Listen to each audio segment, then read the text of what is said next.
जब मतदान शुरू हुआ तो मुसलमान सुबह से उठकर लाइन में लग गए और सबसे पहले वोट देकर आए।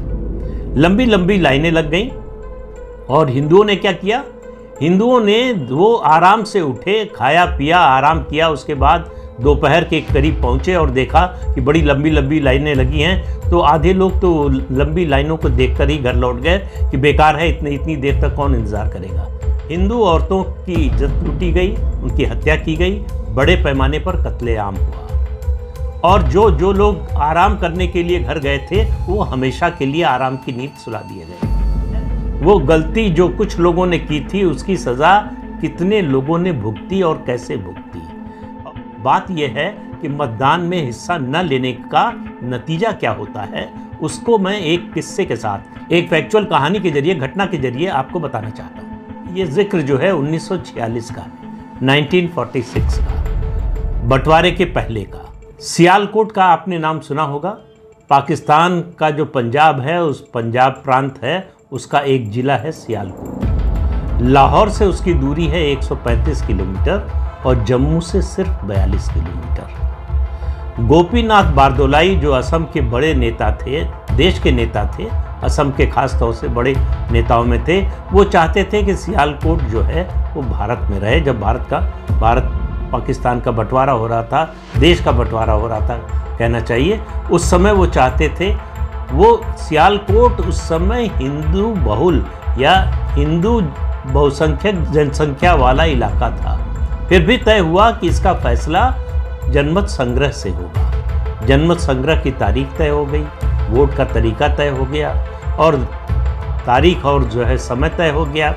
फिर कुछ लोग थे जो लाइनों को देखते रहे, इस इंतज़ार में थोड़ी देर खड़े रहे कि शायद ये लाइन छोटी हो जाए, शायद कम हो जाए, जल्दी वोट देने का मौका आ जाए तो वोट देकर जाएंगे।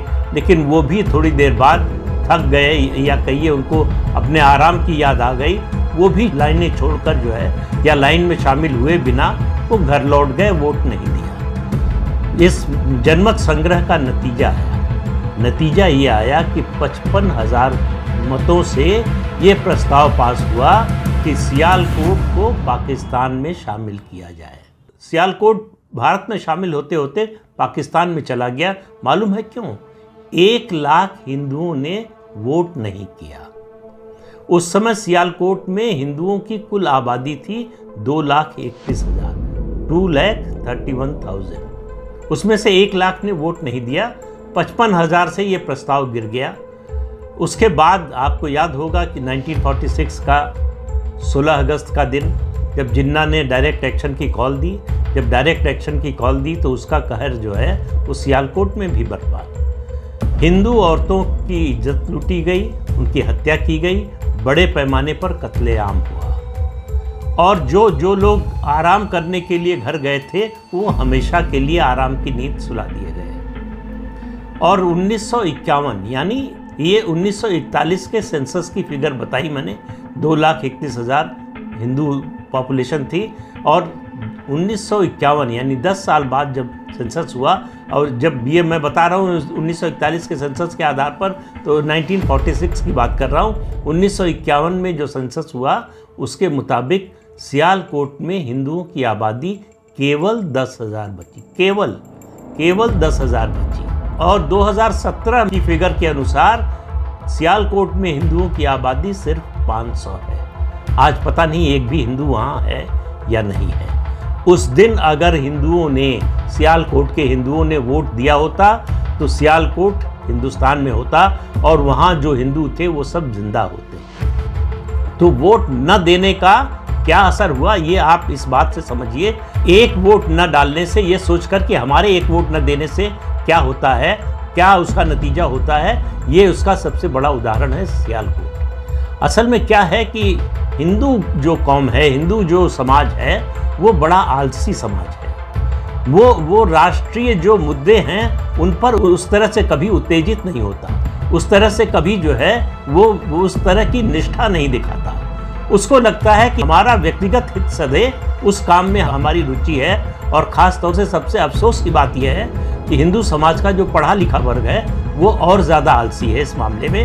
वो मतदान की तुलना में छुट्टी मनाना, घर में आराम करना ज़्यादा पसंद करता है। आप चुनाव दर चुनाव देखिए, आज़ादी के बाद से शहरी इलाकों में, खासतौर से बड़े शहरों में मतदान का प्रतिशत सबसे कम होता है। इस देश में मेरा मानना है कि अगर जनतंत्र को, प्रजातंत्र को किसी ने बचा कर रखा है तो ग्रामीणों ने बचा कर रखा है, ग्रामीण जनता ने बचा कर रखा है, जो कम पढ़े लिखे हैं, जिनको नासमझ समझा जाता है।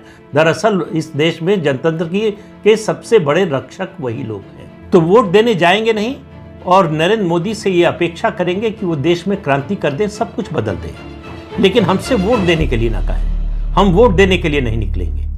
तो वोट न देने का क्या नतीजा होता है, अगर आपको आज समझ में नहीं आ रहा है तो कम से कम अतीत से, इतिहास से सबक सीखिए। एक वोट न देने से सियालकोट का क्या हुआ, सियालकोट के हिंदुओं का क्या हुआ, इससे अगर आप सबक नहीं ले सकते, इससे अगर आपको ज़मीनी हकीकत समझ में नहीं आती, तो आप अभिशप्त हैं उसी गति को प्राप्त करने के लिए जिस गति को सियालकोट के हिंदू प्राप्त हुए। ये आज का जो दौर चल रहा है, हिंदू पुनर्जागरण का दौर है, सनातन धर्म की पुनर्स्थापना का दौर है। इसमें मैं कहता हूं कि अगर आप नरेंद्र मोदी के खिलाफ हैं तो निकलकर उनके खिलाफ वोट दीजिए, लेकिन वोट दीजिए। अगर मोदी के पक्ष में हैं तो उनके हाथ अगर मजबूत करना चाहते हैं तो उनके पक्ष में वोट दीजिए। किसी को वोट दीजिए, लेकिन वोट जरूर दीजिए। ये सोचना कि हमारा एक वोट नहीं पड़ेगा तो क्या होगा, ये जो वोटिंग परसेंटेज गिरा है उसमें सबसे बड़ा कारण मैं यही मानता हूँ। जब आपके मन में ये ख्याल आए कि एक वोट से क्या फर्क पड़ेगा, हम वोट नहीं देंगे तो क्या अंतर आ जाएगा, नतीजा तो तय है, तब आप याद कीजिए सियालकोट की घटना को। सियालकोट के हिंदुओं ने अगर इस तरह से न सोचा होता, अगर आराम